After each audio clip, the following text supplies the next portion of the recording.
Good afternoon, and welcome to the Innovative Intersections session as part of PennDOT's first ever virtual Innovation Week. Thank you for joining us this afternoon. My name is Danielle Klinger-Grumbine with PennDOT's Bureau of Innovations, and I will be your host for today's session. Following each presentation today, there will be a facilitated question and answer period. If you have any questions for our speakers during today's session, please use the chat pod on the right-hand side of your screen to submit your questions. We will take those questions in the order in which they were received. If we don't get to some of the questions after each of the presentations, we will circle back to those questions at the end of the session. Just a quick reminder for any PennDOT attendees on today's session, if you are currently connected to VPN, we advise that you please disconnect from VPN and then rejoin the meeting. So just as a reminder for any of our PennDOT attendees who are currently on that may be on VPN, recommended that you leave, disconnect from the VPN, and then rejoin the session. So throughout the Virtual Innovation Week, I also encourage you to view the more than 50 innovative tools, materials, applications, and technologies that are on display in our virtual exhibit hall. And that exhibit hall is located on our event website at www.penndot.gov/innovationsweek. So these innovations are being used by federal, state, and local agencies and could help you do your job safer, better, faster, and even save you money. There is also a contact form on our virtual exhibit hall page that will allow you to submit any questions that you have about a particular innovation. So if you submit a question, we will get you connected with the appropriate subject matter expert for that innovation. And finally, before I introduce our first speaker for this afternoon's session, please be advised that this session is being recorded. Also, all recordings from Virtual Innovation Week sessions, we're doing 10 sessions as part of this week in total. Those recordings will be available on the event website within the next week or so. So even if you missed some other sessions this week, you can still go and check out our event website in the next week or so for those recordings to be uploaded to the event website. Also, to hear a playback of this particular session today, if you click on the participant link in the calendar invitation that you received for today's session, you'll be able to hear a playback of the session. And of course, this would be after the session has concluded. You'll be able to go back to that link and listen to a recording of it. And in case, maybe you missed parts of it or you just want to go back and listen to some things again. So with all that being said, I'd like to welcome our first speaker to this particular session. His name is Jeffrey Bucher. He is the Project Development Engineer and Roundabout Coordinator in PennDOT's Bureau of Project Delivery. So I'd like to welcome Jeff to the session today. And Jeff, I'm going to be giving you control here. Okay, thanks, Danielle. Good afternoon. Like Danielle said, I'm Jeff Bucher. Work in Highway Design and Technology section, Bureau Project Delivery. I'm a project development engineer for the Western districts, primarily focused on District 11. I'm also the statewide roundabout coordinator. I'm just going to go over roundabouts for you, and then there'll be a couple presentations on actual case studies of roundabouts, a displaced left turn, and a DDI. I'm going to start off with an overview. And roundabouts, at least modern roundabouts, have been being built in the United States since the early 1990s, and there's now over 5,000 throughout the country.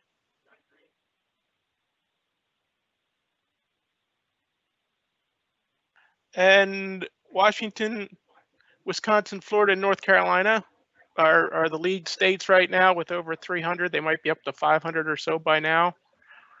We built our first roundabout in 2005, and we now have 58 open on state routes, another 14 or so on non-state routes, and I'll get into how we're progressing coming up. And I just want to remind everybody, we commonly get complaints about the old New Jersey traffic circles, that modern roundabouts are not like old New Jersey traffic circles. They operate quite differently. And FHWA has been promoting roundabouts since the late 1990s as one of their proven safety countermeasures. There's a link there that'll give you good information on roundabouts from an FHWA safety perspective, and they advise them being built at intersections that involve new construction or reconstruction, intersections needing major safety or operational improvements, freeway interchange ramp terminals. We've started building them at freeway interchanges now, the I-70 New Stanton interchange, and there's a couple others going in along the I-70 corridor. And my slide jumped ahead one, but that's okay. And rural high-speed intersections. The challenges that roundabouts primarily address is the safety issue.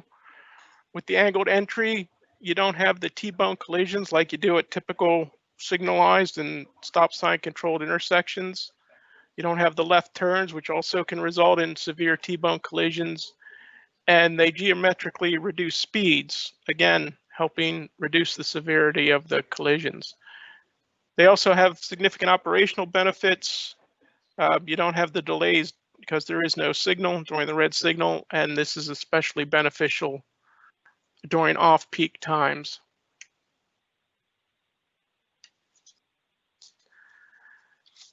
As for pedestrians, I just mentioned there the geometric restrictions to below 30 mile an hour, usually 25-ish, and the flared entry. And I like to show this graphic for pedestrians being struck. Although it's very rare that a pedestrian gets struck in a roundabout, the fact that the cars are moving so slowly greatly increases the chance of the pedestrian survival. Once you're down below 30 mile an hour, you know, you have 60% survival opportunity there, and on from there. Whereas with your high speed signalized intersections going through a green light, you could get hit, you know, 40, 50 miles an hour, and it's unlikely you'll be surviving that. And another additional safety benefit is your conflict points. You have only 8 vehicle conflict points instead of the 32 that you have at a typical signalized intersection. And for pedestrians, you only have 8 instead of the 16. Every year for the last few years, we've done a safety analysis of our roundabouts to see how they're performing in comparison to the previous intersection type. And our last one we did with data through 2019, and it included 22 roundabouts, which are all of the roundabouts that we have on state routes that are previous stop or signal controlled intersections that had at least 3 years of before and after data. That's with data starting through the year 2000. And the national data that's shown there is probably more than 10 years old, but the PA data is through 2019. So you can see our reduction in fatalities is 100%, which was the intersection included had 3 previous face-out fatalities. Reduction in injuries were 76%, and reduction in crashes 21%. The 21% isn't quite as good as the national average, so hopefully that's gonna improve. There's also operational benefits that get considered. Roundabouts typically carry about 30% more vehicles in signalized intersections during peak times, and there's almost no delay during off-peak conditions due to the yield condition. As an example of that, there's the Swarthmore Roundabout that opened in Delaware County outside of Philadelphia, where the after study showed that there was 2.5 times less delay during the morning peak and 4 times less delay during the evening PM peak.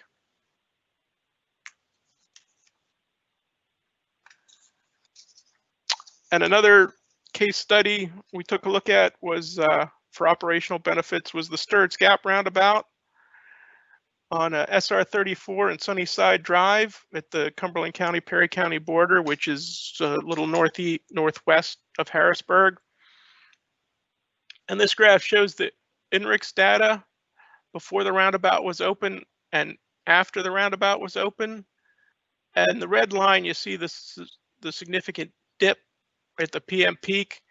This is the average speed through the corridor, which is measured from the intersection before the roundabout to the intersection after the roundabout, which is more than a mile, so it's not the actual speed through the roundabout.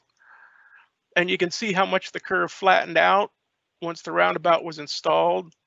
And I've heard many comments on how much this has greatly improved the evening rush hour flow out of Harrisburg up in that direction. It saved people, up to a half hour or so in their commutes home in the evening. And some other benefits of roundabouts, just to generally bring up, you have reduced emissions because you have the continuous flow operations. There's the traffic calming aspect of the reduced, geometrically reduced speeds, so they can be used, as gateways into communities and so forth. And beautification, you have the Central Island landscaping. There's a nice picture there of one in San Diego that's nicely landscaped. And in the upper right is one that opened near the end of last year in Sharon in Mercer, PA, which happens to be right near a railroad line. You can see a little off to the left, but seems to be performing quite well.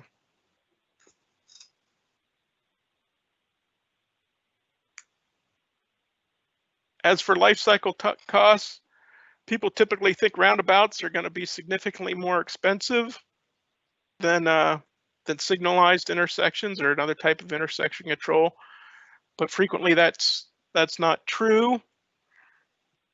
Construction cost is sometimes less.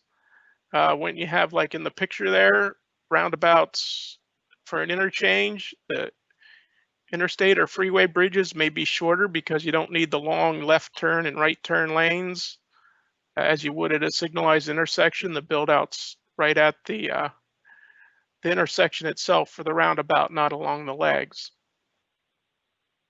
And maintenance costs are frequently significantly less. You don't have signals or timing to deal with, which can save municipalities a good bit of money. You do have some landscaping, and overhead lighting is required. And indirect savings, as I've alluded to before, are quite significant because you have much less severe crashes when you do have them, and fewer fatalities, and as well as reduced travel delays, which saves people a lot of time and money. Pedestrians and bicyclists are commonly brought up as a concern for roundabouts, but they seem to be performing quite well. You have slow speeds with the fewer conflict points. With the splitter islands, pedestrians only cross one direction of traffic at a time. Then they have the splitter island refuge area to watch traffic in the opposing direction before they have to cross. Rectangular rapid flashing beacon signs are currently recommended for multi-lane approaches. So if you have a multi-lane roundabout that's being built, you should install conduit for potential future signals. Because of the ProWag, which isn't requirements yet, but someday may be that'll require some sort of signalization, or hopefully the rapid flashing beacons will cover it for multi-lane approaches. And it's recommended to have a buffer between the curbs and the sidewalks, which can help for signing as well as pedestrian feel of safety. Bicyclists, again, you're slow, fewer conflict points.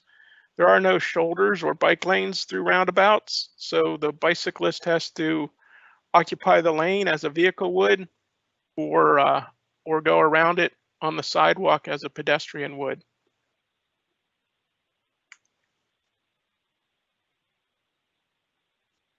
So how we're coming along in Pennsylvania on implementing roundabouts. Here's a list by year of how they've been being completed. The first decade, we built 23, which was 2005 to 2014. And then in 2015, we had 9, 2016, 7, and then you can see 8 and 12. And this year's a little light. We only have 5, 3 that are open, and then 2 more to go, which should bring us to 60 by the end of the year. But we have 12 under construction, many of which are to open next year. So hopefully next year will be a big year. I have that projected at 15. And then we have another 40 or so, more than 40 under design, many of which are in final design. So on to some lessons learned over the years. Public involvement is critical.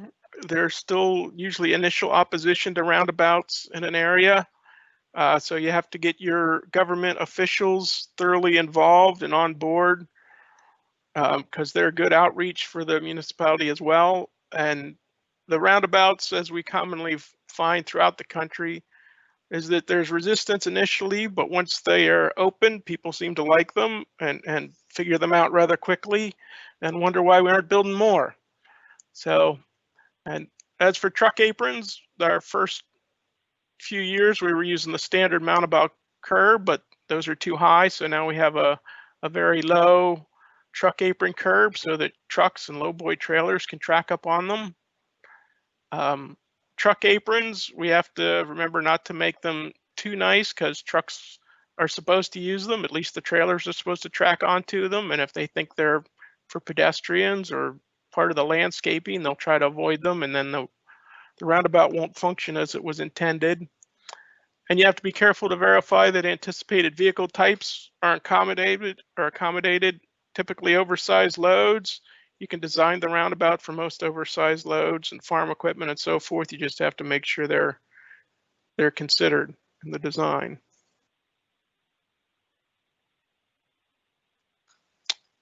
Our applicable policies. Oops. Yes, a couple more lessons learned. All roundabouts should be curbed. Vertical faces recommended on the outside of the circulating roadway, and mountable curb for the splitter islands. The grass buffer, which I mentioned. Inlets preferably don't extend into the vehicle path. Sometimes they have to, but it'd be preferable if they don't. And you may need some supplemental signing, especially if it's a new roundabout in an area. And the traffic control can be quite challenging for building a roundabout. Obviously, they can be built much quicker if you have a detour, because traffic control and figuring out how you're going to get traffic through it while you're constructing it, like it says, can be quite challenging. Our policies, NCHR P672 is our standard, is the national roundabout guidance now that came out in 2010. There's information in the Green Book on roundabouts, the MUTCD, the Highway Capacity Manual. It's now in DM2 Chapter 3 in the Intersections chapter. And I want to point out DM1X Appendix AI is the intersection control evaluation that should be being completed for all significant intersection improvements, which has 7 or 8 different types of intersection type potentials, and it'll help you determine which intersection type should be implemented at that given location.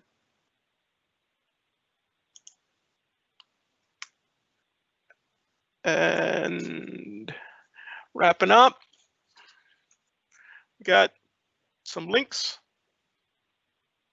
that you may find of interest. There's a standard PennDOT link to our roundabout web page, which has additional links to some additional roundabout information, the FHWA links. The picture there happens to be of the roundabout at Sturrott's Gap, that I just mentioned earlier. And there's lots of YouTube videos on roundabouts as well. I went through that fairly quickly probably, but that brings me to the end of my presentation, so I'll open it up for questions. Thanks, Jeff. Real quickly, I'd like to have the reminder for you folks. There is an icon at the top right of your screen that looks like 2 thought bubbles, one dark, one light. The dark one is superimposed over the light one and has a light question mark in it. Please click on that if you'd like to offer a comment or a question for Jeff or any of our presenters here today. We do have some questions here for you, Jeff. The first one out of the gates, can you share any information on what roundabouts are presently in planning? What was it? Roundabouts presently in planning? Yes. I think we have about 15 or so that are in planning. We don't really go into the list of the ones, and we have about, I think, 20 or so in preliminary engineering and another 20 in final design. Since you don't really have environmental clearance on them until they're in final design, we don't really publicize the list of locations of all the roundabouts until they've made it to final design. Jeff, why do you find the roundabouts are performing so much better than the older style traffic circles? Well, I discussed some of this throughout the presentation. The yield on entry and the continuous flow is a key aspect. Some of the older style roundabouts, many of them were very large, and traffic circles were high speed, and many of them required the circulating traffic to stop to let the entering traffic in. With the entering traffic with the circulating traffic having the right of way over the entering traffic, that's a significant difference, which really helps the flow. The modern roundabouts are typically much smaller. They're only designed to be as large as they need to be for the design vehicle.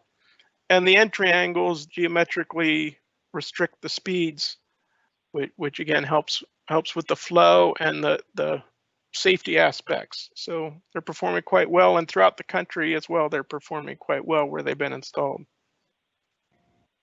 Thank you. Jeff, the center islands of the roundabouts, is there any preferred methodology for how those are handled by PennDOT?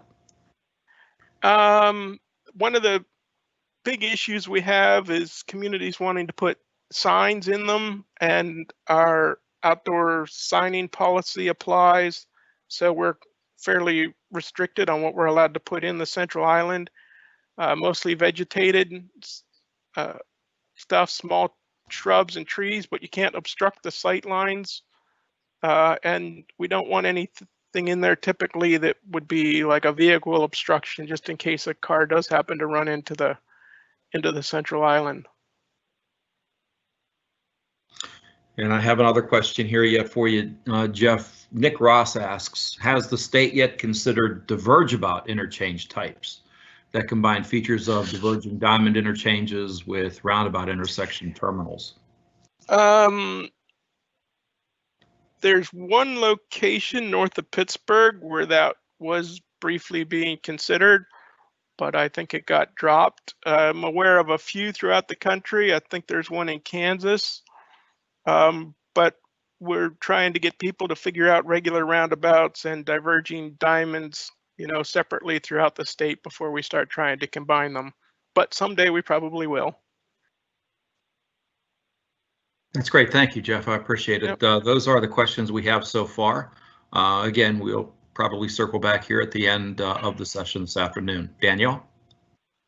Thanks, Ken. Thanks, Jeff. And actually, I have a question for Jeff. So it's actually a two-part question. Why do you think there's still a negative public perception of roundabouts?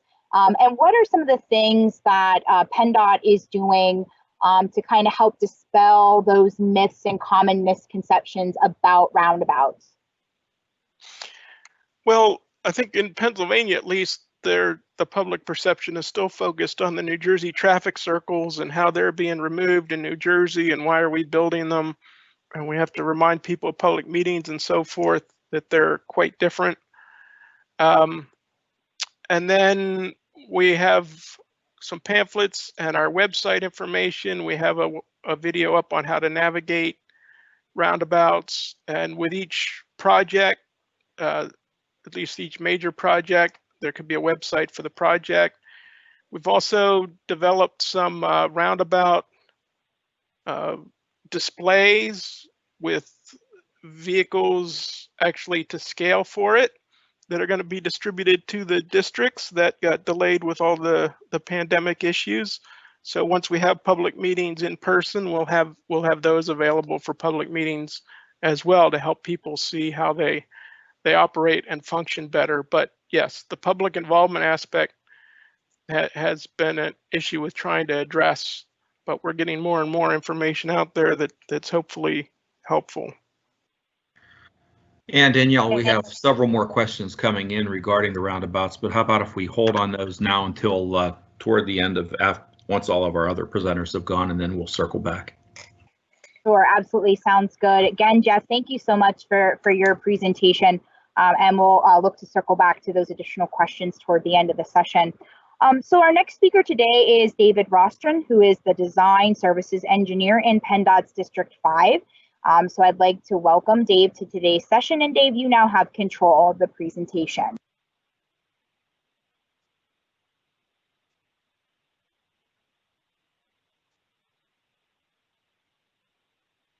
And Dave, you want to take yourself off of mute.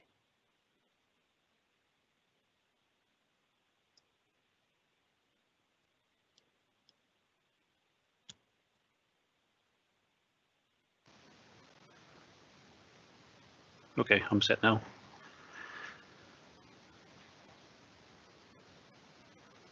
All right. Thank you, Danielle, and thanks for reminding me about the mute also. Yeah, I'm happy to be here this afternoon to talk about our roundabout project in Berks County. This is a very busy signalized intersection that we converted to a roundabout. It's shown in the picture there. I don't think it came up in Jeff's presentation there, but the hybrid aspect refers to the fact that there's 2 lanes on one of the main roads and 1 lane on the other direction. So it's not, you know, wholly 1 lane roundabout or a 2 lane roundabout. It's a hybrid. First and foremost, I do have to give special thanks to Steve Shimko, as noted on there. He's the project manager for this project with Michael Baker. Steve has done various iterations of this presentation for public meetings during the design and afterwards at some different seminars. So for this presentation, I got some of the information from his prior work that's been going on for a while. So we'll get through this. We'll go through the design, touch on some of the construction, and look at performance study of how well the roundabout was performing.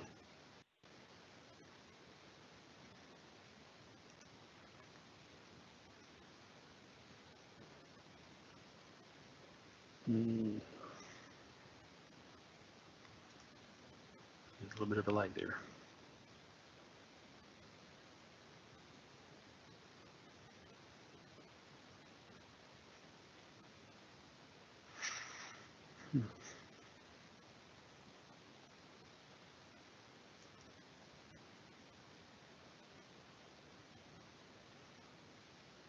Oh, thank you. Yeah, so for some background on this project, this map shows you the overall section of 222 in Berks County. At the left end is heading towards the city of Reading. This is a limited access highway down there, the blue part. And on the right side is approaching Allentown, and we have a newer highway that was built for 222 at the northern end of this sequence. But otherwise, everything in here in purple, 222 is a single lane each direction with a center turn lane, with the exception of the green section in the middle. That's a bypass around the city of Kutztown that was built years ago. But as you can see, there's high ADT on this stretch of road, mainly as it's a connector between Allentown and Reading. And our roundabout is the blue circle, section 19S. That's the one that was completed here for this presentation. We also have roundabouts under design for various other intersections shown in the orange circles with different projects. A couple of those have already been let and are under construction now. But our roundabout is that one there.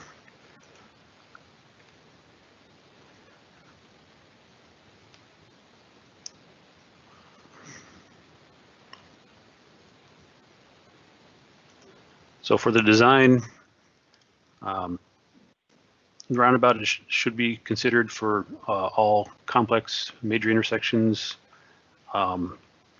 interchange and corridor projects, and also for any project that would otherwise require addition of left turn lanes. That's the ICE policy that Jeff mentioned in his presentation. But actually, this design predates this requirement because this project started back in the early 2010s. So we already were looking at the roundabout here just because it seemed like a good fit, not because it was required to be looked at. This location didn't have a huge crash issue, but the main issue was delays, which is shown in that picture there. There's just enough traffic on the crossroad at the intersection Route 662 that the signal would regularly cycle, which would then stop all the vehicles on the main road of 222, causing traffic to back up. This picture shows the queuing delays from that intersection before our construction. Sometimes this would be even worse than what's shown here. It can stretch up to around a mile long queue for the getting through the intersection. And as Jeff noted, roundabouts improve safety, carry more vehicles, which is a big factor for us here. And as noted, their single lane roundabouts carry about 20,000 ADT. We had a little bit more than that, so that's how we ended up with 2-lane roundabout on the 222 leg, the hybrid roundabout. And they can pretty much handle other issues like oversized vehicles, emergency vehicles, and horse and buggies. And the big thing I think Jeff mentioned this also was almost no delay during off-peak hours. So one of the big issues for roundabouts is getting past public concerns. This slide gives you a sampling of some of the sentiments expressed on social media after the roundabout design was unveiled. Mainly there's a Facebook page out there called 222 Sucks. I think that predated our project here, but people have had some opinions on 222 over the years, so that's a Facebook page, and that's what everyone crashed. That was one of the posts on there, even though that picture is not actually of the 222 area, but that was just one of the things they foresaw happening. So there's various comments there about what they thought about the roundabout. Mainly, they were not in favor of roundabout, but we really felt it was a good solution here and persisted with that idea. And then so we're going to trying to get our concept through the public meetings to try to get everybody to buy in, or at least give it a chance. So we had various meetings to inform the public of everything, including a special meeting with Mennonites. There is some Mennonite and Amish in this area. As we went through the design, we learned that primarily they were crossing 222 at another intersection up the road because there was a church or a school there. So they didn't traverse this intersection nearly as much, but we still wanted to at least go over the ideas with them. And we also had regular displays, as most projects do. Maybe we had one or two more than normal. And we even had, as the construction was winding down, we had a special meeting, how to drive a roundabout, to try to give general information about the yielding and such for the roundabout. Even those meetings, we were still getting some comments about could we change the design at this point, or still some apprehension about the project. As you can see, there's some of the comment card comments were noted there, and some of them Jeff touched on, like traffic circles, concern about the truck traffic, but we designed the roundabouts to accommodate trucks. They also felt like drivers in Berks County would not be able to navigate the roundabout, but we felt we would be able to get everybody up to speed on that. So here's the overall project board. 222 is left to right on this picture, and you can see that the construction of the roundabout shifted 662 a little bit to the south. We had two big gas stations on opposite corners on the lower right and the top left to try to avoid, and there was some room to the left a little bit, so that was how the design came to end up like this. And this is not a bad thing. Roundabouts are it's good. It's not a bad thing to have curves heading into a roundabout. Not sure what up there.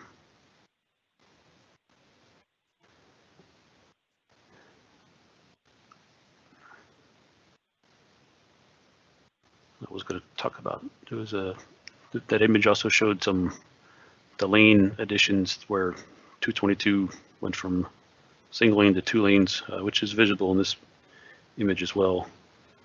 And that's to allow for traffic to, in the 2 lane section, to go off onto 662 each direction. But this is a graphic of the overall design criteria, all the different parameters in the design.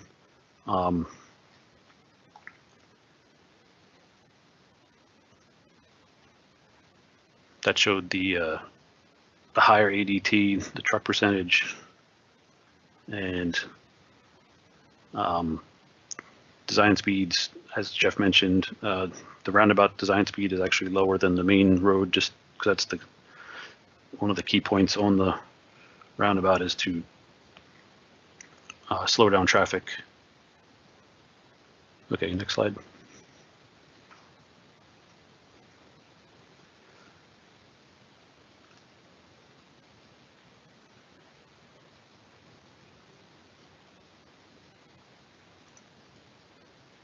We're going to talk about the design vehicle here is for trucks, and we had one of the design issues is to decide how to accommodate trucks through the roundabout.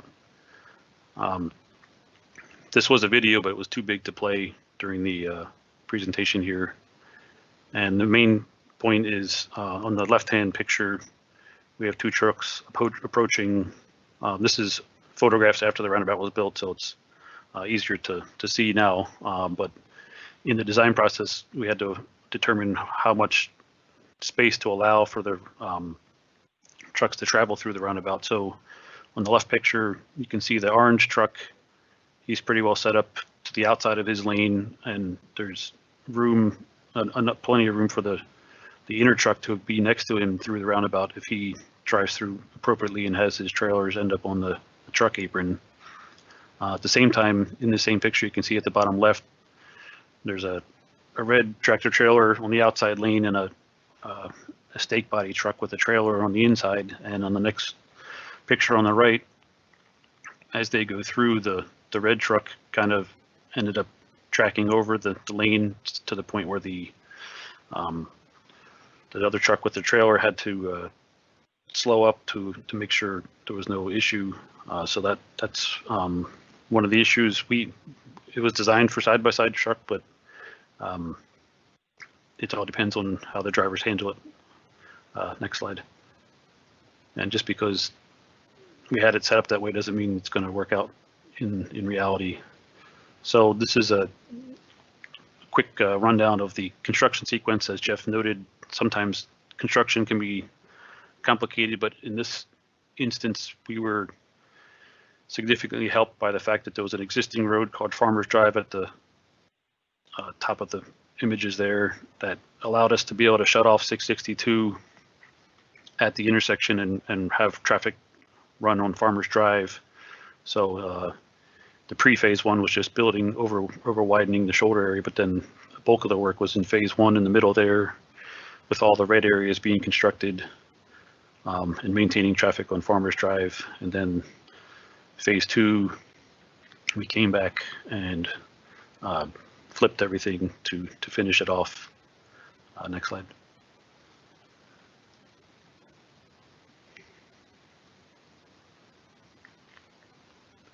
It's just an aerial view of the site during construction. This is the point where, probably just after phase 2, you can see again how the alignment of 662 went out to the left a little bit. And with this, at this stage, with much of the actual blacktop complete, you can now start to work on the various islands, the splitter island, and the central island. Next slide.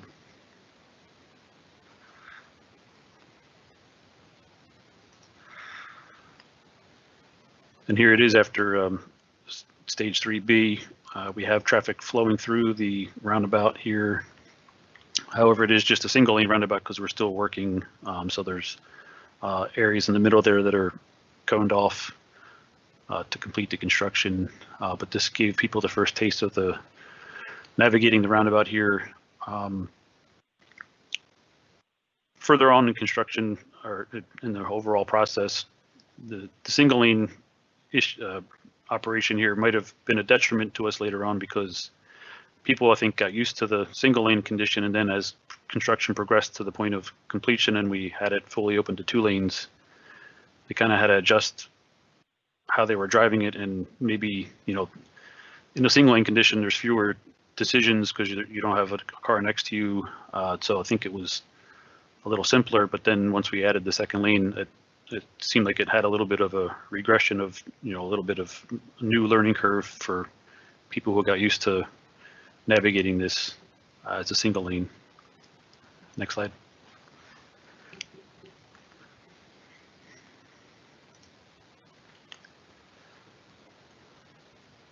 So here we have the final condition of the fully built roundabout. This was again from a video that wouldn't be able to run on this presentation here, but this happened to capture a time where there's actually, I think, only 1 truck shown in this, even though this is a pretty well traveled truck route.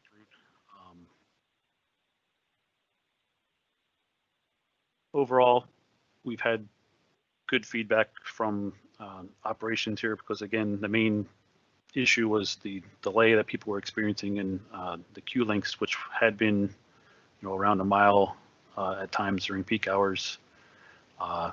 We're now down to around 200 feet or around about there. After our construction, there's have been some complaints about people on 662 finding a gap in the 2-lane traffic to go across, you know, to stay on 662.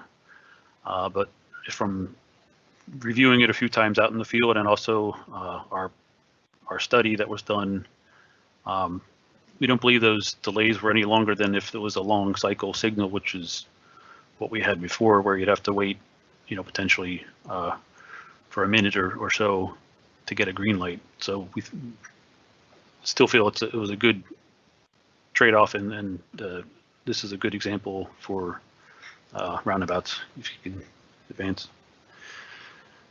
But that's not the end, because we are now going to do, we did a study to look at this roundabout to make sure, you know, it's working as we had hoped it would. So this was just this past year. We compared the expected versus actual results. We compared design software. There's a couple different approaches you can have in the software. We looked at driver behavior to see what people are doing. And another reason we wanted to do this study was since it's the first of several in that corridor, as we noted early on in the presentation, we wanted to make sure if there's anything that seems to not be working as well as planned, we wanted to know about it to try to get it adjusted here and on future roundabouts. And also looking at any lessons learned. So we'll look at a couple of driver behavior issues, which were some of the bigger issues on the roundabout performance. So the study, in looking at the flow of traffic, as the 2 charts show on this, the bulk of traffic, 70%, stays on the inside lane to travel through the roundabout.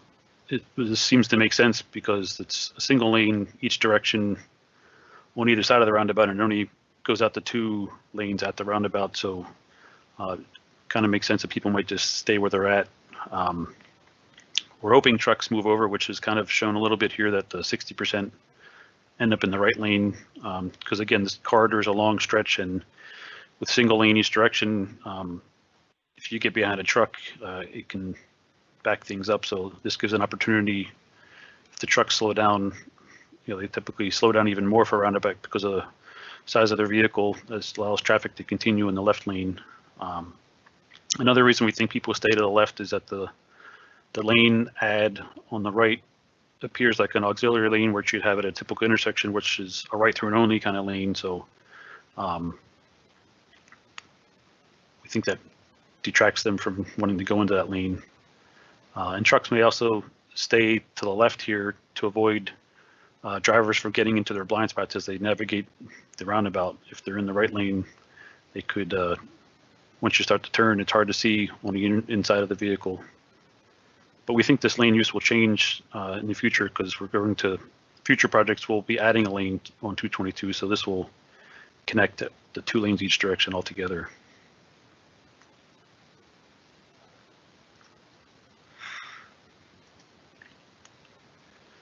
Truck tracking, as alluded in that earlier slide about side-by-side trucks, we saw 10% of all trucks on 222 on the 2-lane section there ended up straddling both the circuitry lanes. Half of the 32 crashes at the roundabout, since it's open, were actually side swipes going through these overlap areas.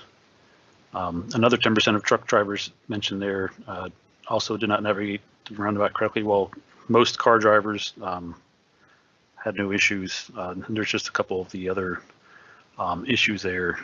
But of the 32 crashes, like I said, half of those 32 crashes since the roundabout opened were side swipes. And if you could click, in some 15 of those 16 side swipes involved trucks. So those are the areas where side swipes tended to happen. And in order to try to mitigate that going forward, as a result of this study, we are going to actually add signage to not have vehicles side by side through the roundabout, and that would resolve side swipe issues that have been the main concern here. And this was discussed with Central Office as a result of that performance study. You can click.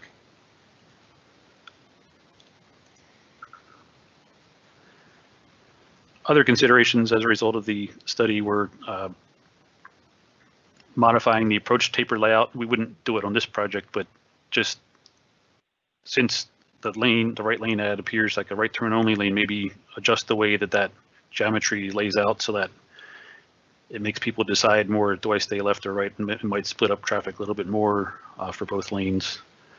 Our truck was designed for a full-size ash-towed WB67. We're probably going to use the slightly smaller truck, which is actually what the Pennsylvania is allowed to use, a 62-foot truck. So it's a slightly smaller truck, which might help things out. We want to look at improved pavement markings within the roundabout. Even on this roundabout, within a year after it was built, a lot of the pavement markings within it were wiped out, which again shows that there was vehicles tracking over the lanes within the roundabout. And then also consider the rectangular rapid flashing beacons. Those were mentioned by Jeff.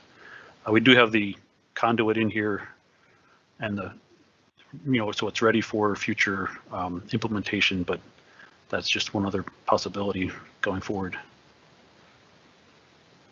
And with that, as noted there, that with any innovation, this is why we did this after study, was to know how it's performing and to know how the human factor interacts with this design, to see what's actually happening out there and to see what we can learn to make them better on the future projects. And with that, that should be the end. If there's any questions. Yeah, thanks, Dave. We have quite a few questions for you, actually. Has PennDOT discussed with local municipalities in rural areas where there's minimal number of traffic signals the cost benefit of roundabouts, since they wouldn't have the maintenance and operating cost of a traffic signal to budget for during project development? Yes, we do typically bring that up as a point, you know, a benefit to them. As you say, you know, typically the townships have a maintenance service. Since in Pennsylvania, virtually all signals are owned and maintained by municipalities. That's a cost for them for having traffic regular, you know, maintenance or upgrades or any other, you know, service issues. It's still, roundabouts are a tough sell still a lot, but we emphasize that point, and also the roundabout, as by nature, also is never affected by a power outage. So that, you know, anytime if you're in an area where maybe you're affected by storms, you know, the roundabout's always on. It doesn't have to no concerns for power outages as well.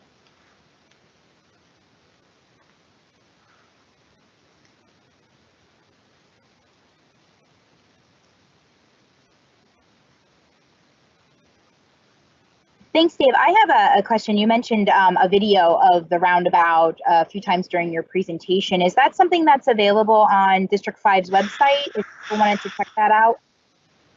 I don't think so. I can see about if it's available somewhere. It was, you know, provided by the consultant Baker that did the design. I'm not sure if they have it available publicly out there or not. I can check with them and or see if we can get it on the PennDOT website. Okay, that'd be great. Ken? Yeah, Dave, Fred Gaines from Warrington Township asked, what's the minimum amount of area required for a roundabout to replace a signalized intersection, particularly in a suburban community with private properties at each of the four corners? Yeah, that can be an issue. There's no magic formula because each roundabout is laid out based on, you know, the different factors, speed and volume and the location. So the diameter of the roundabout can vary. As Jeff noted, we try to keep them fairly small. But one of the comparisons that we often look at is at an intersection, if you're upgrading a signalized intersection, you might be widening the intersection for lanes, you know, either left turn lanes or right turn lanes. So it can often be the amount of extra space you need is pretty comparable, but it's definitely slightly different because of the round shape. You take more off the corners, and depending on where, you know, properties are located, if it's too close, then that can be an issue. Fred also offers a point of information. Although New Jersey DOT has removed many of its outdated traffic circles, they have replaced the traffic circle in suburban Flemington at intersection of US 22 and NJ 31 with a roundabout. Yeah, I think I remember seeing, I don't know if it was on one of Jeff's earlier presentations, it was a huge traffic circle that was converted into a roundabout, and the roundabout was probably like 1/3 or 1/4 the size. So yeah, that can definitely work. Are developments able to add a leg into roundabouts as their driveway? Yeah, you've been doing a good job there, Dave. Yeah, yes, it would go through the HOP process for accessing a state road, but yes, they'd have to go through the traffic impact study and so forth, but they can add a driveway leg. Yeah, and actually on one of our other roundabouts under design in this corridor, we learned that there was a property at a T intersection that was becoming a roundabout that they're looking to develop it. So we actually tried to make sure that whatever we did would accommodate that fourth leg eventually tying in. In fact, just to point out, in part of the HOP process, developers are required to look at a roundabout option when they're affecting an intersection, when they're tying into an intersection on a state road.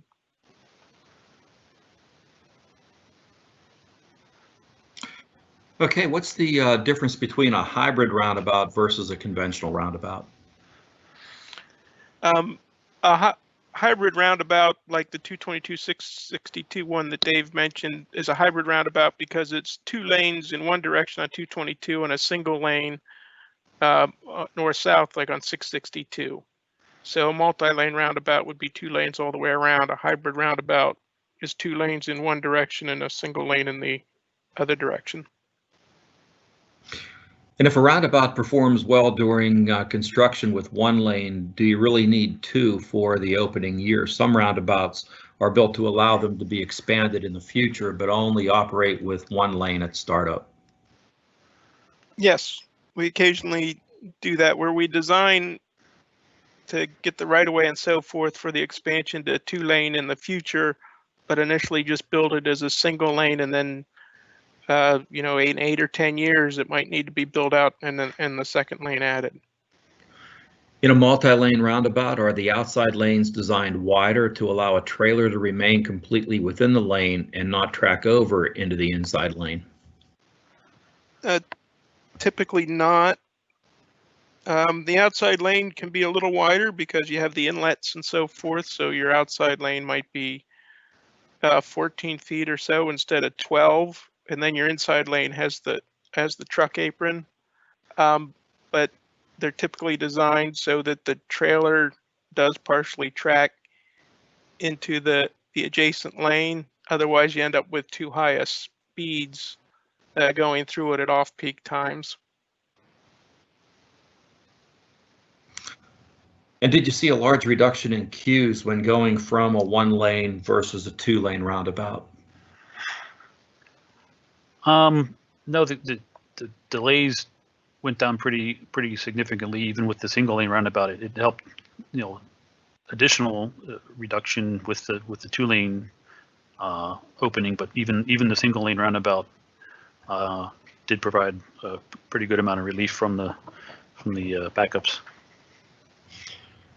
And I'll have one final one here for now. Have there been any instances where a roundabout perhaps maybe didn't work and had to be removed?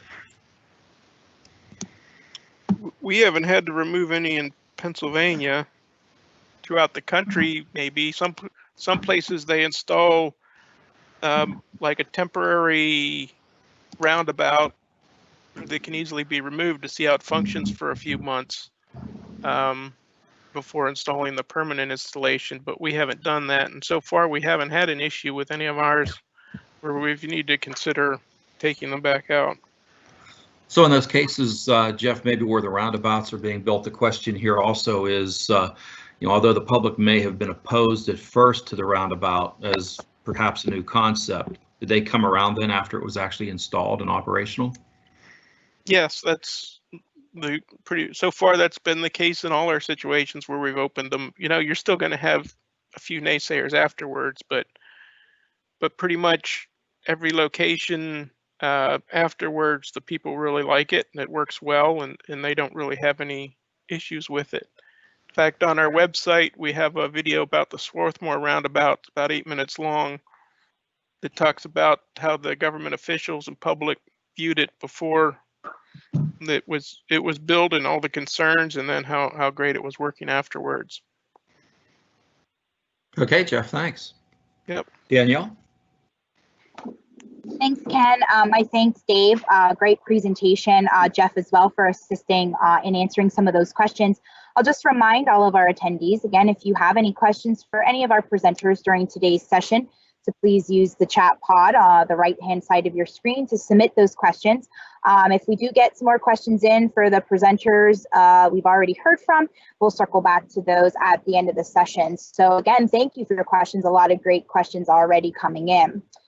So I'd like to move on to our next speakers. We have Joseph Lyons, who is the Assistant Traffic Engineer in PennDOT's District 3. Also assisting Joseph today is Kevin James, who is a Project Manager with Michael Baker International. I'd like to welcome Joe and Kevin to today's session. All right, thank you, Danielle. Joe, you Danielle. Okay. Good afternoon, everyone. As Danielle said, my name is Joseph Lyons with the PennDOT District 3 Traffic Unit. And today I'll be talking about a safety project, which includes a displaced left turn. First, I'll give an overview of what a displaced left turn is, and then I'll show how we are incorporating it into one of our projects. And as Danielle said as well, Kevin James, who is project manager, he's here to help answer any questions at the end of the presentation.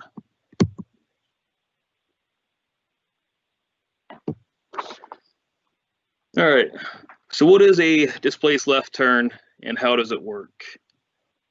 First, a displaced left turn, or also called a continuous flow intersection, separates conflicting left turns at the main intersection by placing the turning movement several hundred feet in advance of the intersection, so that the left turn arrow signal phase can be eliminated. This allows the left turn movement to go at the same time as the opposing through movement.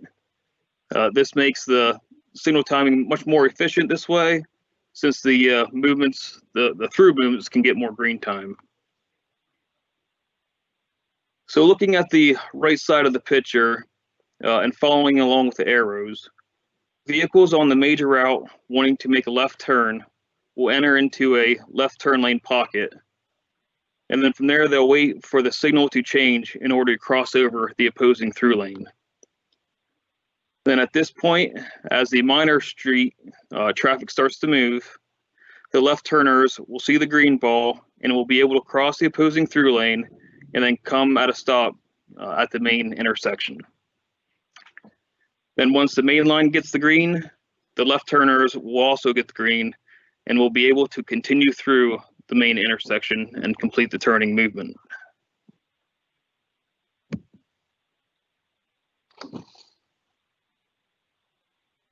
So there are several benefits to a displaced left turn.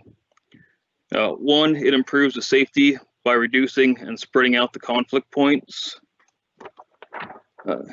In Louisiana, the Department of Transportation completed a before and after study, and it indicated a 24% reduction in total crashes after the displaced left turn was installed. And Daniel, I'm gonna need your help to advance the slides.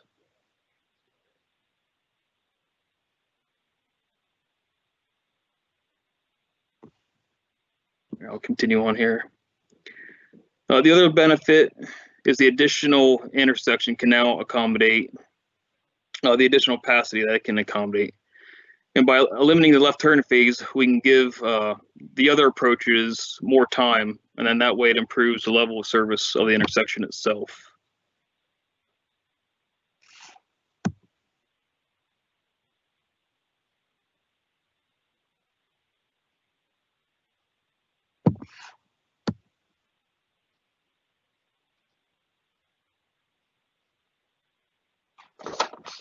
All right, it seems to be stuck, but we'll keep on going here. So on the next slide, there will be a map that shows the existing displaced left turns within the U.S. These started to show up, the displaced left turns, or otherwise called continuous flow intersections. These started to show up on the East Coast in the early 2000s. Today, there are currently 22 installed across the country. And with our project, it'll be the first one for Pennsylvania itself. All right, next slide.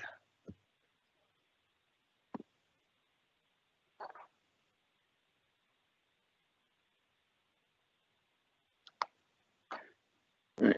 So for an overview of our project area, the project sits between Interstate 80 and Danville Borough on SR 54. The section of SR 54 is a limited access route, and it has an average daily traffic of over 21,000 vehicles. And then within this area, there are two offset intersections, which are approximately 1,700 feet apart. With these are Liberty Valley Road, which is to the west, and Jersey Town Road on the east side of SR 54. Both of these roads are local collectors, And a lot of people use these roads as a back entrance into Danville. Oh, that went one too far. Continue on here. A lot of the locals use these roads as a back entrance into the Danville and the Geisinger Hospital. Geisinger Hospital, their main complex itself, sees about 5,000 patients a day. And I believe they have over 7,000 employees working at the hospital. So these two intersections are heavily used by the locals. On the slide that's currently shown here, several years ago, we completed a safety study due to some current concerns that we received. And through the data collection and observation of the intersections, we found several issues that needed to be addressed. The main ones as seen in the picture on the left is vehicles coming from Liberty Valley Road and weaving across 2 lanes of SR 54 to be able to get into the left turn lane to proceed to Jerseytown Road.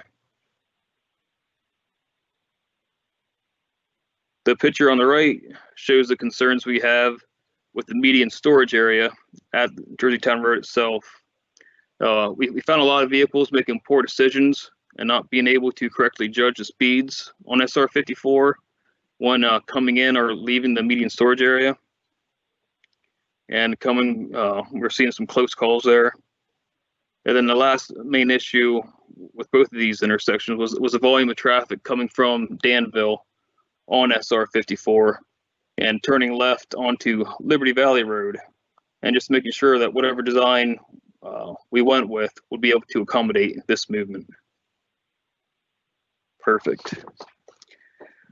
So the design team had several meetings with the Community Action Committee, and this was made up of several of representatives from the local area and to receive their input on the designs. The first alternative was to install a signal at Liberty Valley Road intersection and to use a jug handle to be used by traffic coming from Danville and wanting to turn left onto Liberty Valley Road. So all traffic from Jerseytown Road would also have to use the jug handle and go through the main intersection. Vehicles coming from Liberty Valley Road wanting to proceed to Jerseytown Road would still have to perform the weaving movement and use the storage median area to cross over 54.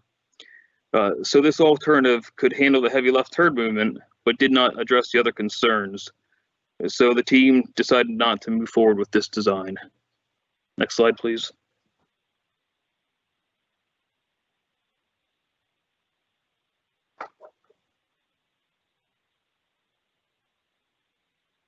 The next alternative, again, used a signal at SR 54 and Liberty Valley Road and realign Jerseytown Road to be a 4th leg of the intersection. This realignment also included a roundabout to tie in the realigned portion with the existing road, with the existing Jerseytown Road. So with this, all movements would be made at the main intersection. So traffic coming from Danville would have to use the roundabout to continue to Liberty Valley Road. And since the median is closed off, any vehicles coming from Interstate 80 or Liberty Valley Road would use the main intersection and continue through the roundabout. So this design, it addressed all the safety concerns, but the committee was not in favor, just like Jeff and Dave said, they were not in favor of having the roundabout. We had heavy pushback coming from them. So since they were against having to travel westbound from Danville and having to go through the roundabout to get to Liberty Valley Road, we discounted this alternative as well. Next slide, please.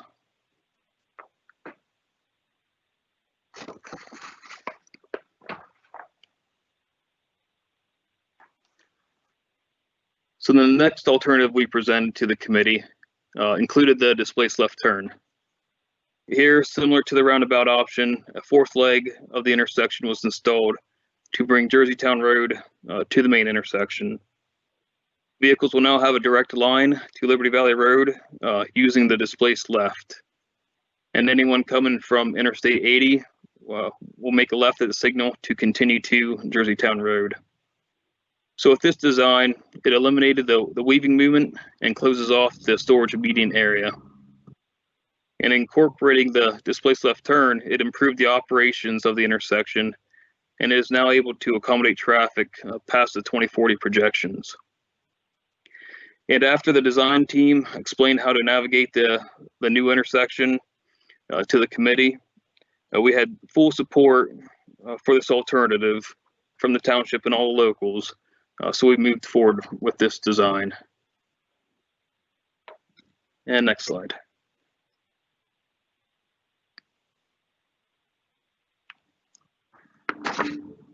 So coming up it'll just be a closer look of the intersection itself. Some of the challenges we're running into is to make sure we have enough room to get all the lanes and the concrete medians within the right of way, to be sure we have positive separation between all the lanes. We're fortunate enough to have a wider median on this side of the intersection to squeeze all this in. We're also concerned with the possibility of the left turners accidentally entering the opposing through lanes. So we steepen the angle between where the displaced left crosses over the SR 54. And we also added additional signage so there's no confusion where the vehicles should be going.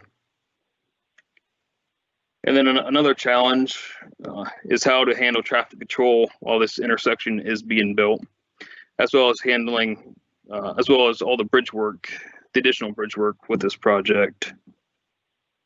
And I should say that this project is still in the preliminary engineering phase. So we're looking at multiple stages, having to be able to deal with the high volumes on SR 54 and still being able to accommodate the turning movements there. So as I said, this is still in the early stages of design. We still have a lot of details to work through, but this is a project to start in construction in 2022 with a completion date in late 2024. With that being said, I'll be happy to answer any questions.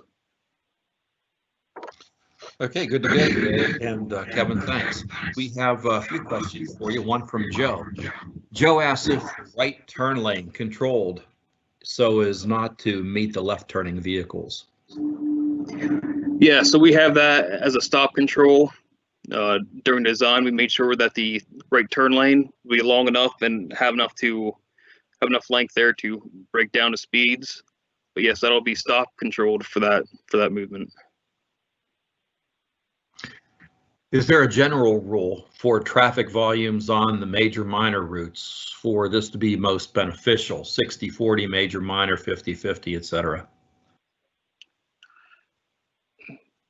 I don't know if that is, tell you the truth. I noticed when we were looking into it that it's best to accommodate the heavy left turn movements for the major route itself. But as far as a split between the minor and major, I'm not sure on that. Yeah, that's a good question. We didn't have any general rule of thumb, Joe. We just looked at the extremely high left turn volumes on the Liberty Valley, and looked at this as a potential option, and then ran it through the traffic modeling to see how it would function, and it was a lot more efficient. Thank you, Kevin. Mm-hmm. Does the left turn lane back up or queue at peak times to the point where the queue backups actually onto the through lane? So we're still in preliminary engineering design, but as Kevin said, when we ran the models, we still had sufficient, because we have dual lanes coming into there. So we have ample storage for all the vehicles coming in.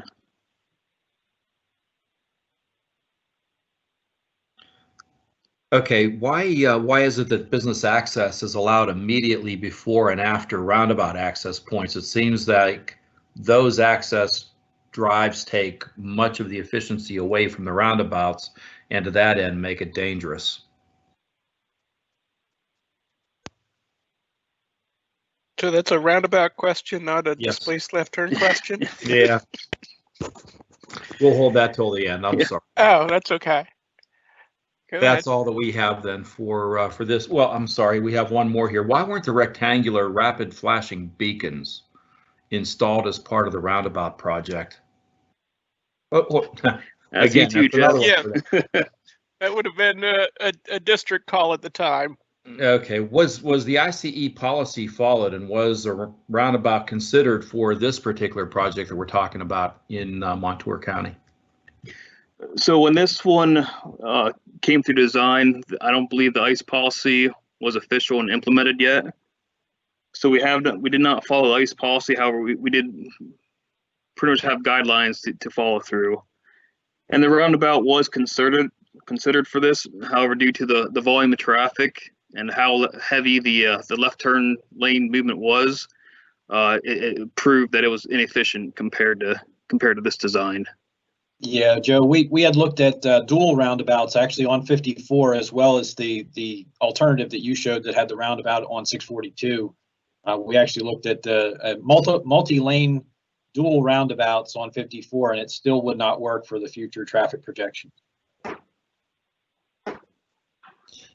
Was consideration given to installing a displaced left in both directions rather than the one? Right. So like I said, this is mainly how it handles the a heavy left turn movement. Coming from the Interstate 80 side, which would proceed to Jerseytown Road, that was not a heavy left-hand turn movement. As I said earlier, too, that the median on that side is shrunken down pretty good. So it'll be a little more difficult to get that installed. But the heavy left, what we have there now is just a single left turn lane. And just going by the 2040 projections, that with that itself will be able to handle that movement. There seems to be basically a rural area there coming into the intersection. Is there any concern for the speeds actually entering the intersection? Yeah, so whenever we install a new signal, especially in a rural area, there's always concern for rear-end crashes. We have signal head flashing warning devices on all approaches, just to make drivers more aware that the signal is there. We're ensuring that we have the area lit up at night, just to bring more awareness to the intersection. And I also see possibly during the when it is completed and opened up the traffic, most likely have some portable message boards just to let people know that there is a signal head coming up, and to have them out there until people get more comfortable with the intersection and know that it is coming up. And Joe, So there's also an existing traffic signal about half mile or so up the road towards Interstate 80, the intersection with Old Valley School Road. So there's already some stop traffic coming off of Interstate 80 at that traffic signal. That's true, yes. Very good. Thank you. Danielle? Thanks, Ken. My thanks to Joe and to Kevin. Great job with your presentation. Again, a lot of great questions we're getting in from the audience. So just as a reminder, if you do have additional questions, please enter those into the chat pod. And after our last presentation here, we'll hope to circle back to those questions for answering. So I'd like to introduce our last speakers for today's session. And we have Timothy Benner, who is the Vice President of McTish, Kunkel and Associates, and Emily Hoffman, who is a Traffic Engineering Manager at McCormick Taylor. And we'd like to welcome Tim and Emily to today's session. All right, good afternoon. I'm Tim Benner with MKA, along with Emily Hoffman of McCormick Taylor, and we'll be presenting the Diverging Diamond Interchange planned as part of the 422 Section 29M project in Berks County. Slide. The Penn Interchange is part of a much larger project involving the reconstruction and widening of the West Shore bypass from Route 222 to the west to just past the I-176 interchange to the east, distance of a little over 5 miles. Mainline 422 will be widened from 4 lanes to 6, along with the reconstruction of 4 interchanges. This project is a very large undertaking, as you can see from some of the statistics we have shown on the slide here. The Penn interchange is one of the centerpieces of the project, being the main gateway interchange to Reading to the north and West Reading to the south. It's also highly constrained by the Schuylkill River, Norfolk Southern Railroad, and adjacent commercial and industrial development. During the presentation, you'll be hearing Emily and I refer to it as the Penn interchange because, just for fun, it's Penn Street in Reading and Penn Avenue in West Reading. So at this point, I'll turn it over to Emily to talk about the DDI. Slide. Thanks. Okay, so there are a handful of transportation challenges present at the current Penn interchange. The configuration is a full cloverleaf that has weaving maneuvers on both Penn and SR 422 main line that create some safety issues. There are no shoulders present on Penn. The travelway is directly adjacent to the sidewalk. The loop ramp radii is substandard. And there are also some very high travel speeds on Penn. The posted speed limit is 25 miles per hour, but speeds along the roadway are much higher. The cross section resembles a highway with 2 lanes in each direction. There are no traffic control devices, so the geometry lends itself to much higher travel speeds. There are also some commuter patterns present at the interchange, so we're not designing for just one heavy traffic movement or direction because the volumes essentially flip at different times of the day. So the heavy traffic movements at the interchange are in the morning peak hour, it would be SR 422 eastbound.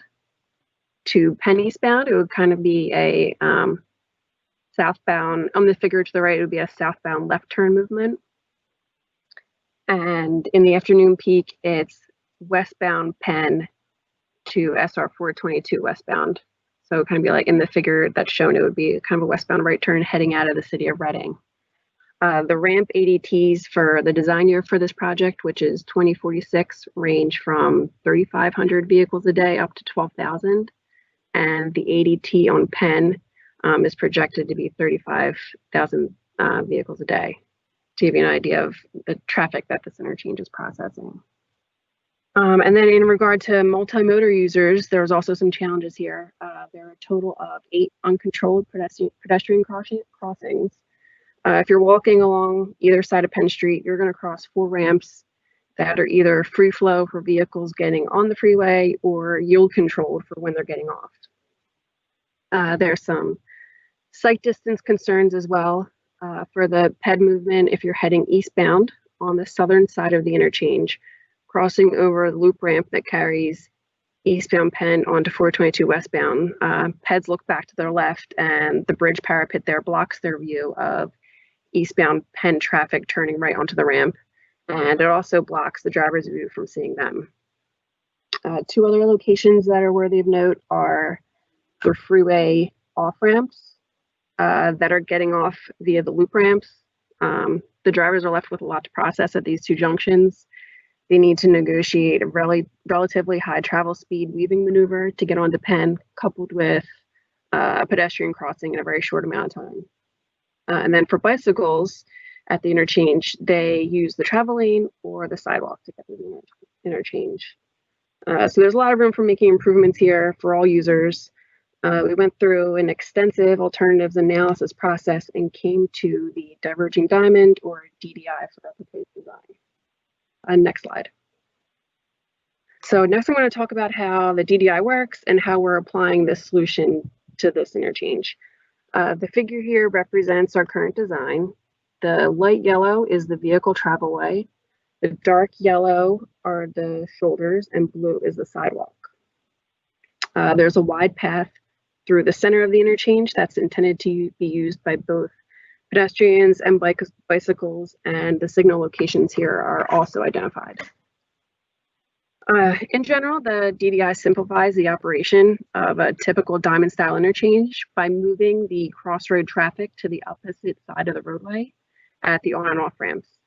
And also, sometimes at some of these large interchanges, there can be complicated multi-phase signals when you're processing high traffic volumes, and that's not part of a DDI. So each of the signals here is a simple two-phase signal, which greatly improves operational efficiencies. Next slide. So I'm going to walk through how vehicles would travel through the interchange. So here, if you follow the blue line, it highlights how when traveling westbound, after the first signal, traffic can freely turn left to get onto the freeway with no conflict. So this is a benefit of the DDI design in that it eliminates having to make turns across oncoming traffic. So directions is crossed over to the left side at a signalized control point and then transition back to the right side at the second signalized control point. Another movement to highlight, if you look at the top left quadrant, the yellow line there, that shows you how the only vehicle conflict for this move is eastbound Penn through traffic. The need for traffic to cross westbound Penn as it would with a typical diamond and compete with other turning maneuvers is eliminated with the DDI. And if I were to flip the yellow and blue lines, you would see the same benefits in both directions. I just highlighted one direction here. Next slide. So solutions offered by the DDI configuration address the challenges that we see at this interchange. The weaves on both Penn and 422 are eliminated. Shoulders provide space for bikes and a level of comfort for drivers. The substandard loop ramps are eliminated. We really do expect that travel speeds on Penn are going to be reduced. So if you're driving on Penn through the DDI and all the lights are green, you're traveling free flow through the area, the horizontal curves introduced entering and exiting the interchange are designed to reduce the speeds to calm traffic, and the roadway should no longer act as a thoroughfare that it does today. Next slide. And then I guess related to multimodal users, pedestrians and bicyclists are provided full access through the interchange. The light blue line is the sidewalk here. There are proposed to be 3 unsignalized crossings. The locations are noted on this figure with the little white man. And these crossings are to be equipped with rectangular rapid flashing beacons. That's to notify drivers of the presence of pedestrians.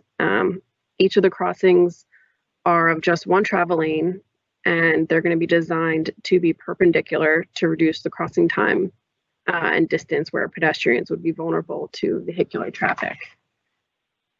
And the remaining crossings are signals, and they will have the usual handman countdown signal indications.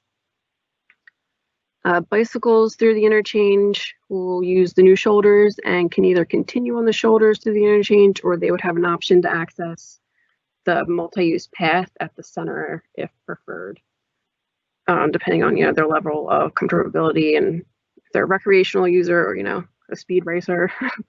And this concept is a significant improvement compared to the current condition for pedestrians and bicycles, since currently it's kind of a free-for-all in terms of pedestrian and vehicle conflicts in this area. Next slide.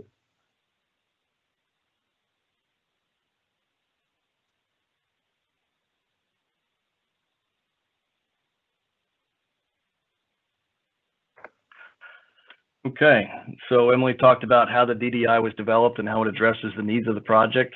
So I'd like to take a few minutes and talk about how we reconfigure the interchange under traffic, because we don't have the luxury of being able to close the interchange or any major ramp movements during construction. The current bridge over 422 has substandard vertical clearance and needs to be lengthened to accommodate the new 6-lane section. As we mentioned earlier, Penn is constrained by the Schuylkill River Bridge to the north and the Norfolk Southern Overpass to the south, which limits our ability to make up all the required vertical clearance over 422 by raising the profile of Penn. So we're going to incrementally raise the profile, replace the structure, and reconfigure the interchange in 3 main phases. In the first phase, we introduced new traffic signals on Penn to protect turning movements, direct entering and exiting traffic to single points to eliminate weaves on 422, and close the eastern half of the interchange. That allows us to full access to construct a portion of the bridge and a large portion of the DDI reconfiguration on that side. In the second phase, we keep traffic in the same pattern, but allow for free flow ramp movements on the eastern half of the interchange to reduce some burden on the traffic signals while we build the center of the bridge and roadway. Next slide. In the third main phase, we'll shift traffic movements to the eastern half of the reconfigured interchange and maintain those traffic signals. At this point, we have access to build out the western half of the interchange reconfiguration. Once this phase is done, we've completed the bridge reconstruction, have built out the full DDI platform, and can introduce traffic to the new DDI pattern.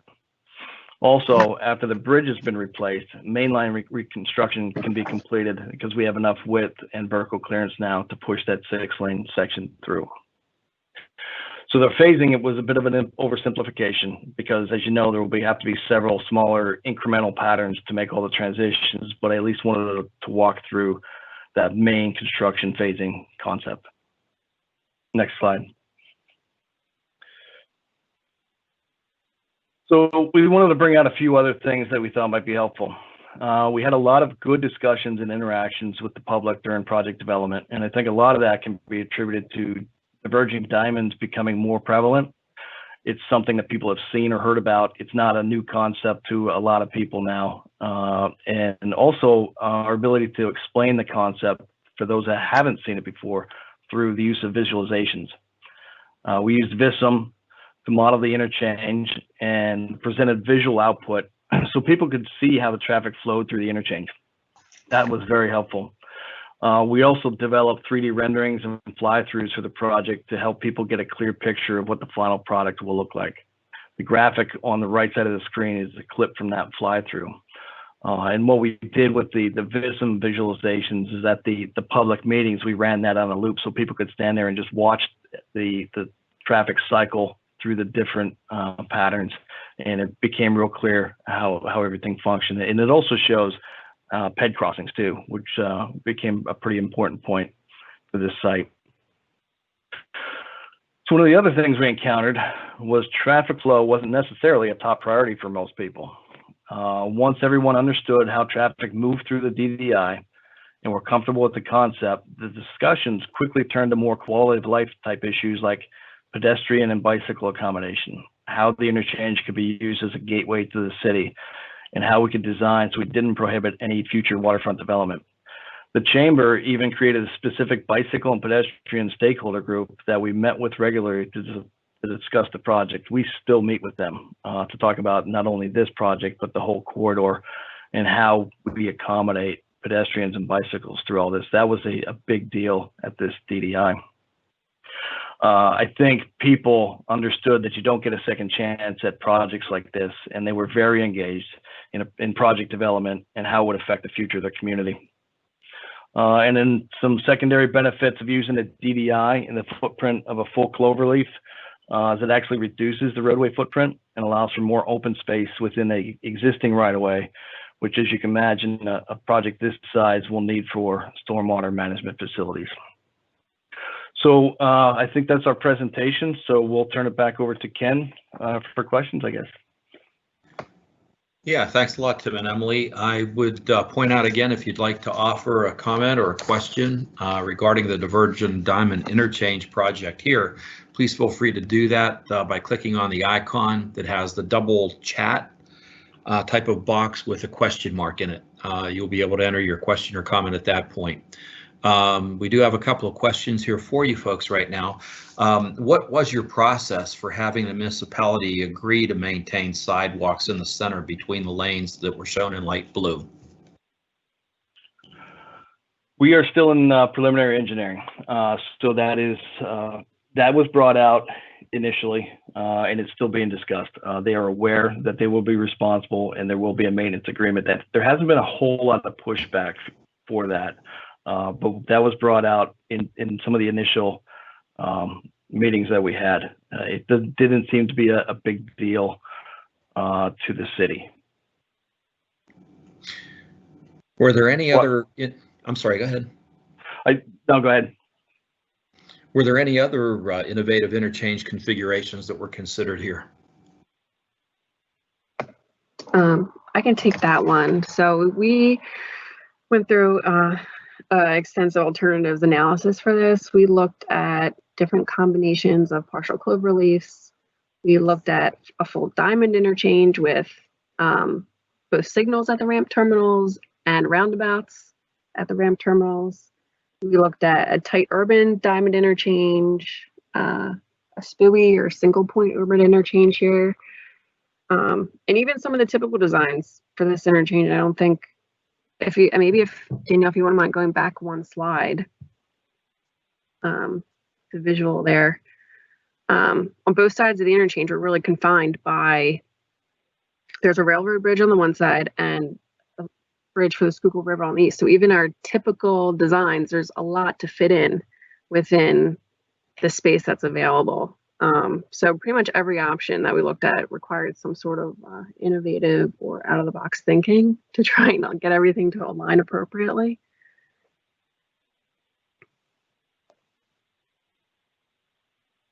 Thanks, Emily.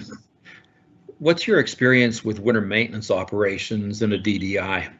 Our maintenance units seem to cringe whenever they hear about that or think about it.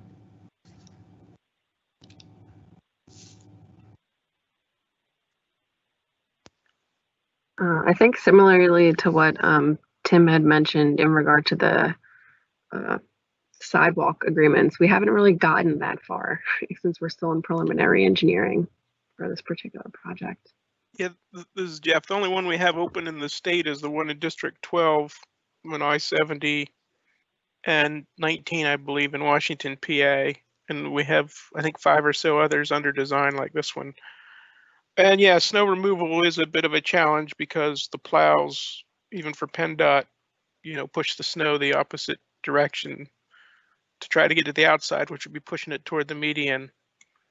So I think in that one, I've heard that when they have a significant snow event, they actually end up shutting down the interchange on occasion to run the plows through. But at that time, there shouldn't be a whole lot of vehicles out there if the snow's that bad anyhow. So far they've been able to manage it, is my understanding. Are there cases then where perhaps county maintenance is represented in, or at least shown or shared plans for the opportunity to provide feedback or input in terms of what those maintenance considerations might be in the long haul? Yeah, I think go ahead, Jeff. No, I was just going to say, yeah, they should be involved to know what's going on as far as this specific project goes. I don't know, and the other one's been open for a few years now. Okay. Yeah, and during project development, we do share preliminary plans and get some feedback from county maintenance. Okay, what I'm going to do is cycle back. If anybody has questions or comments for any of our presenters, now's the time to please place those in the live event Q&A. What I'd simply ask that you do, though, is please let me know who your question is intended for. You can just indicate by first name or even by the topic, whether it's the DDI, the displaced lefts, or roundabouts.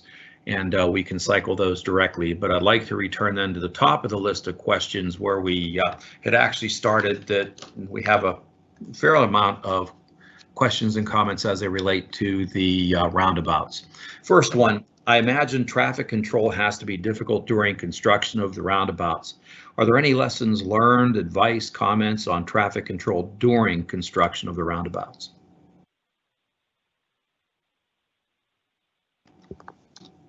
This is Dave. No, like I said, this our 222, 662 would have been not as bad as others. So I don't think we had any huge issues on that one, outside of normal just construction being there and delaying things. But I didn't have anything specific from that one. Are there any type of requirements as it relates to the color of concrete in the truck aprons?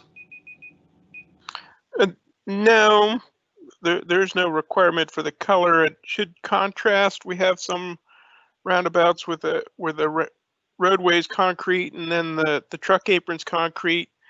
So the concrete truck apron should be colored. District 12 is leaning towards an orangish red color, but there's no specific requirement. Typically, when you have a asphalt roadway being black and then your concrete truck apron being gray, that's adequate contrast, but they can be dyed or stamped as well. The one issue, like I mentioned in my presentation, is that you can't try to make it too nice or the trucks will be avoiding it. I have two questions that are kind of related here. Both deal with the center of the roundabout, the center area of the roundabout, and they both involve the potential to place utility poles in the center of roundabouts. More specifically, can you install a utility pole in the center of a roundabout, and especially if the clear zone requirement is met? And some of our early roundabouts, I believe we've had utility poles in the central island. We really try to avoid it. I'm not aware of any recently that we've done that, because it's, you know, again, it's like having a tree in the middle. It's a vehicular obstruction if a car does go into the roundabout. Plus you have the access to it for utilities and so forth. So we really try to avoid that. I don't know if there's actually a specific requirement that says that you can't do it. But so far we've been able to avoid it, other than like initially in a couple. Does a roundabout intersection need more lighting than a normal one? We just issued, well, back in the spring, an update to the lighting policy in DM2 for roundabouts. Before that, there was just national guidance, and so we developed specific guidance for Pennsylvania. And in most cases, transition lighting is not required if you have an isolated roundabout, but there are lighting requirements for the roundabout itself that usually extend 50 feet or so down each leg, plus the roundabout. So it's likely more than what would be at a signalized intersection, but again, you don't have the signals to deal with. Another one regarding roundabouts here. Why is business access allowed immediately before and after the roundabout access points? It seems that in those access drives, they take too much of the efficiency away from roundabouts and may actually be dangerous, and to that end. Well, part of it depends on how busy the driveway is. I mean, at intersections, frequently you have a gas station on a corner with access, 10 feet down from the intersection itself. So with roundabouts, yeah, ideally you can push them out, preferably 50 feet or so as you get out towards the end of the splitter islands. And if they're in close, you have the splitter island, so it would just be right in, right out anyhow. Before the roundabout isn't as much of a concern necessarily as after the roundabout, because after the roundabout, then you'd have to deal with stacking into the roundabout. So it would be preferable to have the downstream ones probably farther away than the upstream ones. But that's dealt with pretty much on a case-by-case basis, because we have to provide, access to the businesses, and it's a matter of where we can fit the driveway in. Another follow-up here, how much does current or ongoing HOP issuance, highway occupancy permit issuance, get considered prior to roundabout development? I'm not sure I follow the question exactly, but in the HOP requirements, when a developer is going in and have to put in a new intersection or significant changes to an existing intersection, they have to do an analysis considering a roundabout to replace the intersection that's there, or to install a roundabout instead of a signalized intersection if it's shown that would operate more efficiently. I have a question here for either Joe Lyons or Kevin James. This one pertaining to the mention that was made of the ICE or the ICE policy. Can you briefly explain for some of the folks what that is?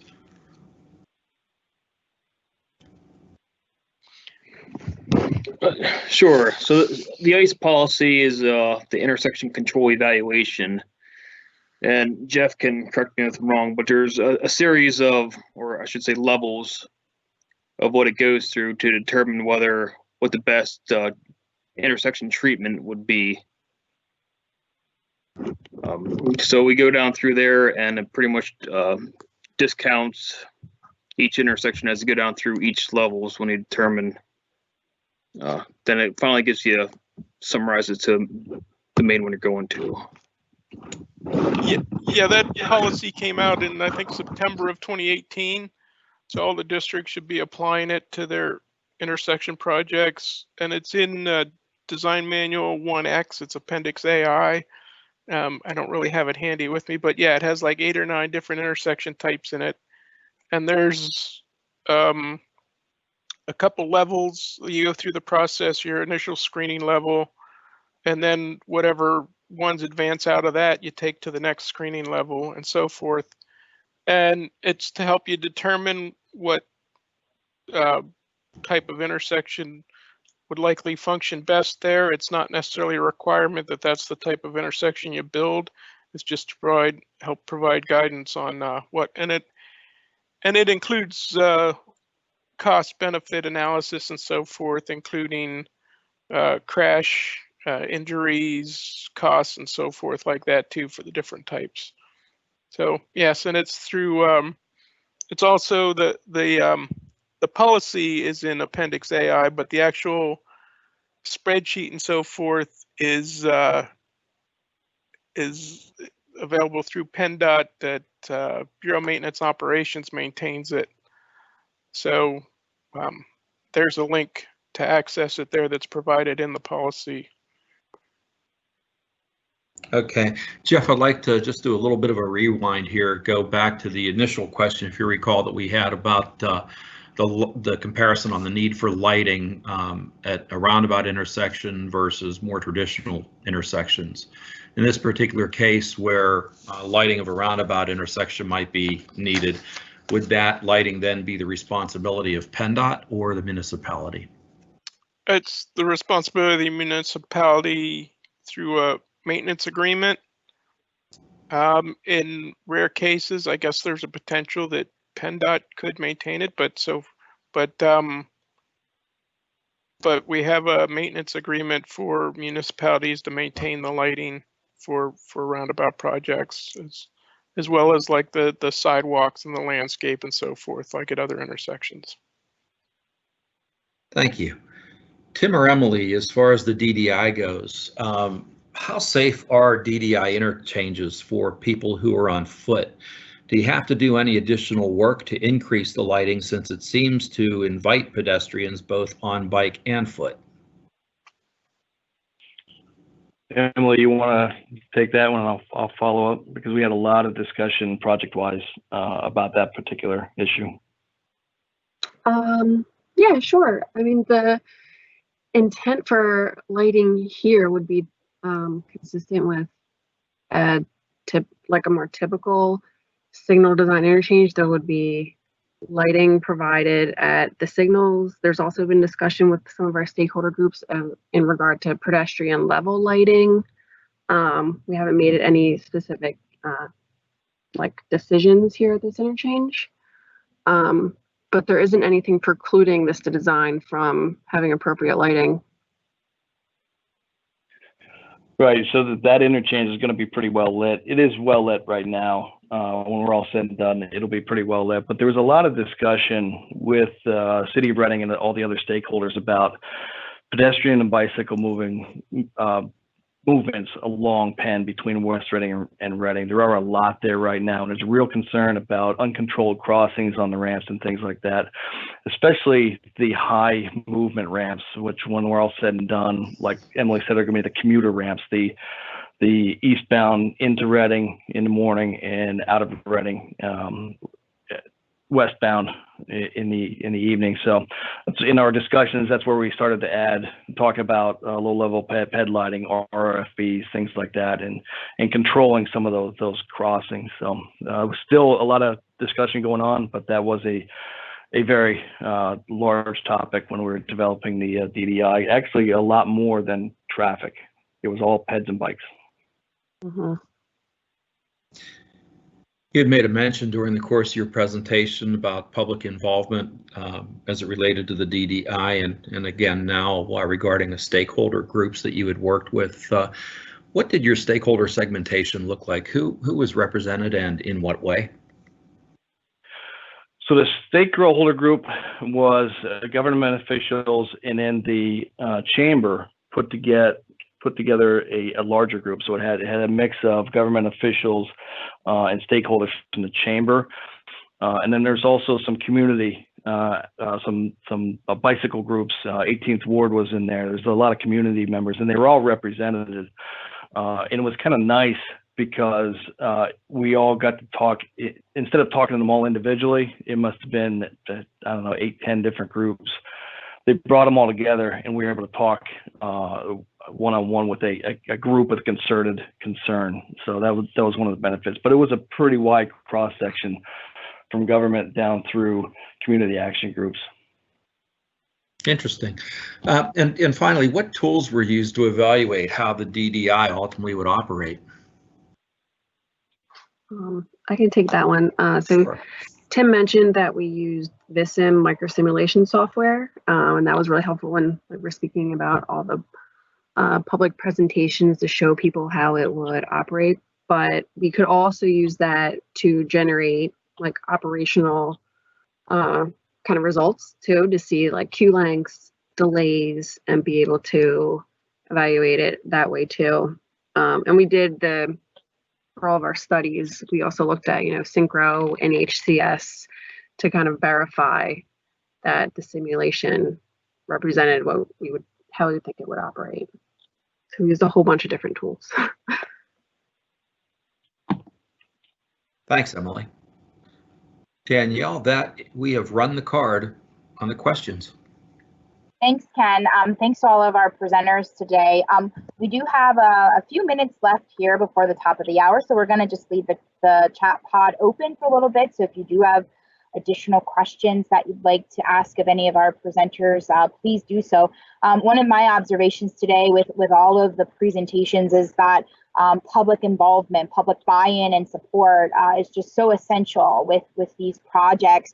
I guess, thinking about the fact that we are, obviously in the midst of a pandemic, and, we still obviously need to engage our public and get their feedback. I wonder if anybody could talk a little bit about how we're transitioning to virtual public involvement to, again, keep our public engaged and informed and get their feedback.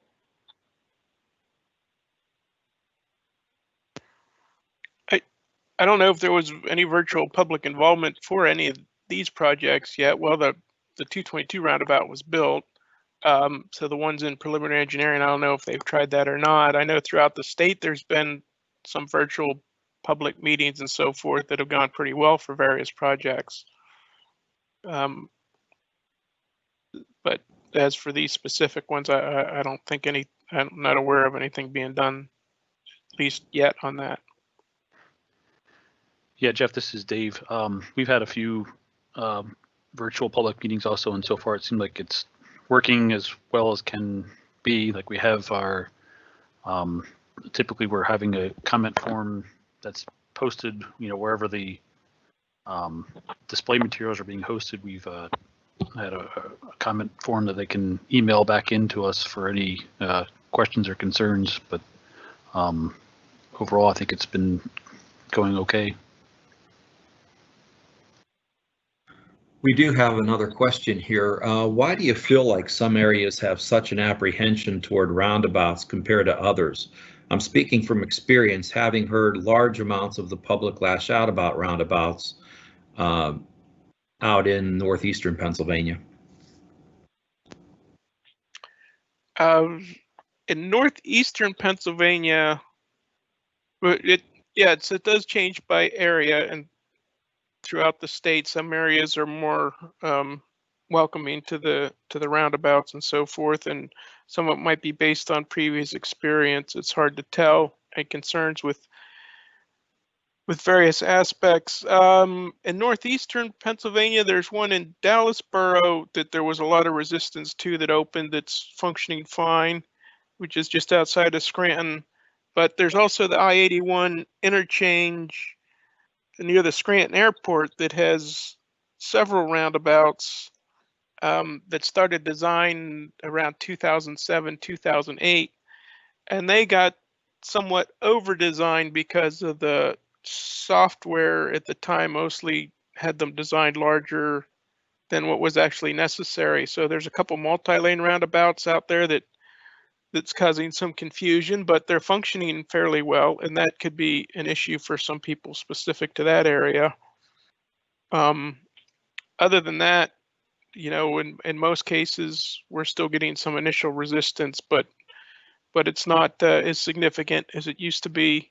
And then, well, we have 60 now spread across the state, so people are slowly becoming familiar with them, as well as, you know, Maryland has a bunch of them, and New York State has a bunch, and so forth. So and they're in northern states, so Wisconsin has a lot, and so the winter maintenance and stuff is being handled fine too. So anyhow, I guess I got a little off the question there, but yes, it can vary from area to area. It's all good, Jeff. Thank you. Laura Niederer has a couple things to point out here. She says that there was a roundabout just completed at Route 394 and Route 94 in Adams County, and it has received positive feedback, and that's with an exclamation mark. She does point out, though, in all caps, but people were definitely apprehensive before it was built. So I think that's probably pretty consistent with what you folks are all finding. Yes, yes. You don't have a signal there necessarily telling you what to do. You have to look left for the traffic and yield and into the circulating roadway and through. So you have to be alert. You know, you can't be texting while you're going through a roundabout like you might be able to at a signal, even though you obviously shouldn't. That's a good point. And maybe a final note, since I'm seeing no further questions or comments right now. Danielle, you did mention virtual public involvement, you know, with COVID-19, the pandemic being out and about us right now, the need to transition, and there are various means and methods to achieve public input during the course of project development. PennDOT has put out some information on virtual public involvement as far as guidance. That's dated as of July. At least the last version was dated as of July that I'm aware of. So anybody planning to do virtual public involvement as part of project development, you might want to ask your PennDOT folks about that virtual public involvement guidance piece. That's a good place to start as a reference point. Fred Gaines from Warrington Township is back. Fred says, point of information, although New Jersey DOT has removed many outdated traffic circles, they have replaced the traffic circle in suburban Flemington at intersection of US 202 and New Jersey 31 with a roundabout. Nearly all of our public meetings are currently being performed virtually. This includes planning and the Board of Supervisors meetings. ZHB meetings are still held in our township building, Zoning and Hearing Board. We publish agendas in advance and provide presentations by screen sharing to document details. And then Anonymous offers roundabout now underway or under construction at PA 850 and PA 34 in Perry County. That's in the Shermansdale area. Yes, that one in Shermansdale is just a mile or so north of the Sturridge Gap one that I talked about. Okay. Danielle, that is. Thank you so much, Ken. Again, my thanks to all of our presenters and our attendees. A lot of great discussions, some comments, some good questions coming in here. So we could probably talk for another hour about these particular topics and these particular innovations. But we are at the top of the hour. So just a couple of reminders for all of you participating today. We do have our virtual exhibit hall that's located on our event website. There are several safety and traffic operation innovations and practices that are highlighted out there from our PennDOT district offices and local government entities. So I encourage you to check out the exhibit hall at www.penndot.gov/innovationsweek. And another reminder with regard to today's presentation and all of our presentations for the virtual Innovation Week, they will be available on our event website within the next week or so. And of course, a recording from today's session would you be able to access by clicking on the participant link in the calendar invitation that you received for today's session. So shortly after the session concludes, you should be able to go out there and play it back should you have missed anything as part of this session, or you would like to listen to some parts of the presentations again. So with that being said, I'll just do one final check with Ken for any additional questions that came in. We are all good to go, Danielle. Okay, again, my thanks to all of our presenters today. They are very busy, and I certainly appreciate all the time they dedicated to putting their presentations together, and of course participating today and answering your questions. And again, my thanks to all of the attendees. Again, in the next week or so, check out our event website, www.penndot.gov/innovationsweek, for recordings of all of our virtual Innovation Week sessions. And with that said, I will conclude today's session, and I hope you all have a wonderful evening.